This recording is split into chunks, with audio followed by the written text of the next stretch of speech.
যে ঘরে বোনেরা আসে না, সে ঘর থেকে আনন্দ ও দরজা থেকে ফিরে যায়।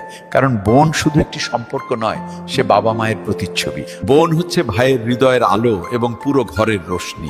যখন সে বাপের বাড়ি আসে, মনে হয় যেন শূন্য উঠোন আবার হেসে উঠেছে। তার হাসিতে বরকত থাকে, তার কথায় শান্তি থাকে এবং তার দোয়ায় এমন শক্তি থাকে যা যে কোনো ঝড়কে থামিয়ে দেওয়া যায়। কিন্তু অনেক সময় আমরা সেই বোনকে সেই ভালোবাসা, সেই সম্মান দিতে পারি না যার সে যোগ্য। কখনো স্ত্রীর কথায় বা সমাজের ভয়ে, কখনো নিজের অহংকারে ডুবে আমরা তাকে অবহেলা করি। বোন কিছুই বলে না, শুধু চুপচাপ সহ্য করে। কিন্তু যখন বোনের হৃদয় ভাঙে, তখন তার নীরবতা সেই ঘরের দেয়ালে ধাক্কা খায় এবং ধীরে ধীরে সেই ঘরও শূন্য হয়ে যায়। যদি আপনার সাথেও এমন কিছু হয়ে থাকে, তবে আজই হৃদয় থেকে পুরনো অভিযোগগুলোকে একটি পুরনো মুদ্রার মতো দূরে ফেলে দিন। আপনার বোনকে আবার আপনার হৃদয়ে জায়গা দিন।